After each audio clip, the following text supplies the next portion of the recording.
Daily bread church వారి Bible facts. యెహోషువ ప్రార్థించగా సుమారు ఒకరోజు సూర్యచంద్రులు ఆగిపోవడం నిజమేనా? తప్పిపోయిన రోజును నాసా శాస్త్రజ్ఞులు ఏ విధంగా కనిపెట్టారు? హిజ్కియా కాలంలో నీడ 10 గడులు వెనుకకు నడవడం ఏమిటో ఈ వీడియో ద్వారా పూర్తిగా తెలుసుకుందాం. అమెరికా దేశంలో ప్రపంచంలో అతిపెద్ద అంతరిక్ష పరిశోధన కేంద్రమైన నాసా ఉన్నది. నాసా అనగా national aeronautics space administration. NASA space program కన్సల్టెంట్గా పనిచేస్తున్న గొప్ప ఖగోళ శాస్త్రజ్ఞుడు హెరాల్డ్ హిల్ అధ్యక్షతన కొంతమంది శాస్త్రవేత్తల బృందంతో అంతరిక్షాన్ని పరిశీలన చేయడమే ఆయన పని. అమెరికా దేశంలో మేరీ ల్యాండ్లోని పరిశోధన కేంద్రంలో అనేక సూపర్ కంప్యూటర్ల ద్వారా పరిశోధనలు సాగించి ఒక అద్భుతమైన విషయాన్ని వారు ఆవిష్కరించారు.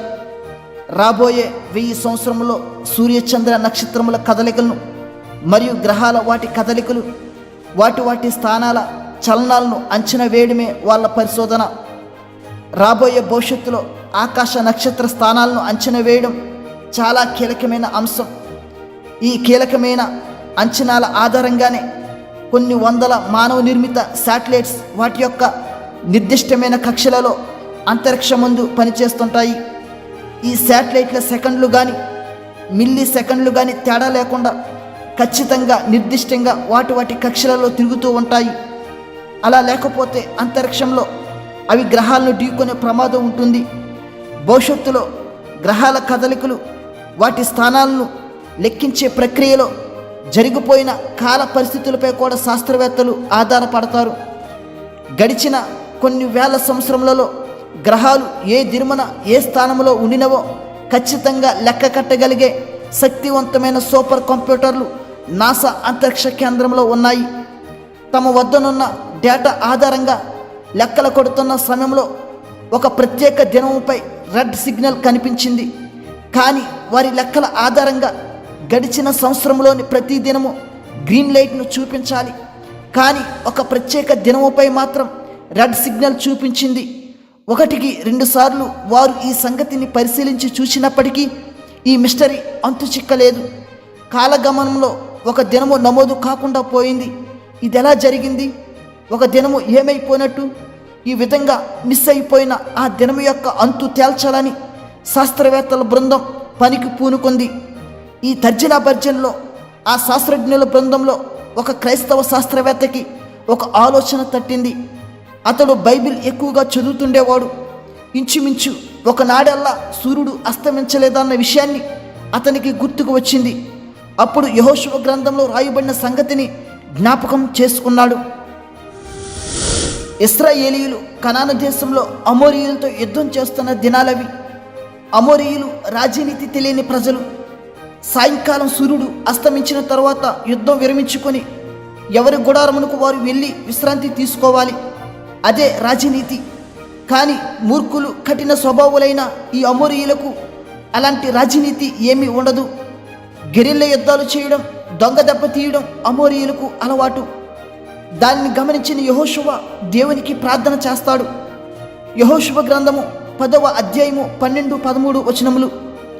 సూర్యుడా, నీవు గిబియోన్లో నిలువుము. చంద్రుడా, నీవు అయ్యాలోను లోయలో నిలువుము.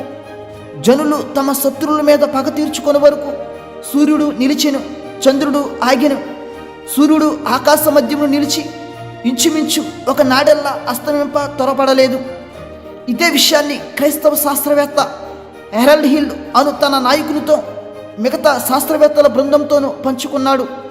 అప్పుడు శాస్త్రవేత్తల బృందం ఈ ధోరణిలో పరిశోధనలు చేయడం మొదలుపెట్టారు. గడిచిన కాలంలో ఒక దినం ఆగిపోయిందని దేవుని మాటకు లోబడి ఒక రోజంతా సూర్యుడు అస్తమించలేదనే సత్యాన్ని వారి సూపర్ కంప్యూటర్లన్నీ సమర్థించాయి. ఈ విషయమై మరింత పరిశోధనలు చేయగా ఆగిపోయిన సమయం కేవలం 23 గంటల 20 నిమిషాలు మాత్రమేనని తేలింది. మళ్ళీ వాళ్ళంతా ఆశ్చర్యంలో పడ్డారు. ఇదేమిటి, రోజుకు 24 గంటల సమయం కదా, అలాగైతే 23 గంటల 20 నిమిషాలను మాత్రమే కంప్యూటర్లు ఎందుకు చూపిస్తున్నాయంటూ ఆందోళన పడ్డారు. వారు మళ్ళీ బైబిల్ని పరిశోధన చేయడం జరిగింది.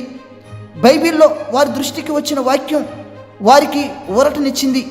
ఇంచుమించు ఒక నాడల్లా అనే మాట దగ్గర వారు ఆలోచనలో పడిపోయారు. ఇంచుమించు అంటే ఖచ్చితంగా కాదు అనే విషయం మనకందరికీ తెలిసిందే. అంటే యెహోషువ ప్రార్థించినప్పుడు ఇంచుమించు ఒక నాడెల్లా అంటే 23 గంటల 20 నిమిషాలు అని అర్థం చేసుకున్నారు. 23 గంటల 20 నిమిషాలు ఒకరోజు అవ్వదు కదా, ఇంకా 40 నిమిషాలు దానికి కలిపితేనే ఒకరోజు అవుతుంది. మరలా శాస్త్రవేత్తల బృందానికి 40 నిమిషాల మిస్సింగ్ ఎక్కడ జరిగిందనే సమస్య వారికి ఏర్పడింది. శాస్త్రవేత్తలు మరలా బైబిల్ని పట్టుకున్నారు. ఇప్పుడు వారు మరొక సత్యాన్ని కనుగొన్నారు. అది ఏమిటంటే హిజ్కియా రాజుకి మరణకరమైన రోగం వచ్చింది. అప్పుడు ప్రవక్త అయిన యెషయా హిజ్కియా గురించి దేవునికి ప్రార్థన చేస్తాడు. హిజ్కియా చనిపోడు, 15 సంవత్సరంలో ఆయుష్నిచ్చి 3వ దినమున దేవుని మందిరానికి ఎక్కిపోతాడు అని యెషయాకి దేవుడు సెలవిస్తాడు. అప్పుడు హిజ్కియా నేను బాగయ్యి 3వ దినమున యెహోవా మందిరానికి ఎక్కిపోతాను అనడానికి సూచన ఏమిటి అని యెషయాతో అంటాడు. అప్పుడు యెషయా నీడ 10 మెట్లు ముందుకు నడిచాను కదా, అది 10 మెట్లు వెనుకకు నడిచిన ఎడలా అవునా అన్నాడు. అందుకు హిజ్కియా ఈ విధంగా అన్నాడు, నీడ 10 మెట్లు ముందుకు నడుచుట అల్పము గాని నీడ 10 గడులు వెనుకకు నడుచుట చాలును. ఈ విధంగా హిజ్కియా యెషయాతో అనగా అప్పుడు మరలా యెషయా దేవునికి ప్రార్థన చేస్తాడు. అప్పుడు దేవుడు ఆహాజు గడియారపు పలక మీద 10 మెట్లు ముందరికి నడిచిన నీడ 10 మెట్లు వెనుకకు తిరుగునట్లు చేసెను. ఇదంతా 2వ రాజులు 20వ అధ్యాయము 1 నుంచి 11 వచనాల వరకు వ్రాయబడింది. ఆ రోజులలో గడియారాలు లేవు. ఆ కాలంలో వారు నీడ ఆధారంగా కాలమును కొలిచేవారు. అందుకు అనుగుణంగా అప్పటి ప్రజలు ఆహాజు ఎండ గడియారమును తయారు చేసుకున్నారు. దానికి మెట్లు ఉంటాయి. మెట్లు అనగా గడులు ఉంటాయి అని అర్థం. ఒక్కొక్క మెట్టుకు ఇంత సమయం అని అప్పటి ప్రజలు గడియారంలో ఫిక్స్ చేసుకున్నారు. సూర్యుని ఎండ ఒక్కొక్క మెట్టు దాటుకుంటూ ముందుకు వెళుతూ ఉంటే అప్పటి ప్రజలు సమయం ఎంతనేదో సులువుగా తెలుసుకునేవారు. ఆ గడియారపు పలక మీద గడులను శాస్త్రవేత్తల బృందం డిగ్రీలతో సహా లెక్కగడితే 40 నిమిషాల సమయం వారికి అద్భుతంగా వారి కన్నుల ముందు ఆవిష్కరించబడింది. అంటే 10 గడుల నీడ యొక్క సమయము ఖచ్చితంగా 40 నిమిషాలు అని కనుగొన్నారు. యెహోషువ గ్రంథంలోని 23 గంటల 20 నిమిషాలు హిజ్కియా కాలంలో 40 నిమిషాలు కలిపితే 24 గంటల సమయం వచ్చింది. ఈ విధంగా గడిచిన చరిత్రలో మిస్ అయిన దినమును నాసా శాస్త్రజ్ఞులు కనుగొన్నారు. తరువాత ఈ మిస్టరీని ఛేదించిన హెరాల్డ్ హిల్ బృందం ప్రపంచానికి తెలియజేసింది. దీన్ని బట్టి దేవుని వాక్యం ఎంత సత్యమైనదో మనకు అర్థమవుతుంది. దేవుడు మిమ్ములను మీ కుటుంబములను దీవించునుగాక. ఆమేన్.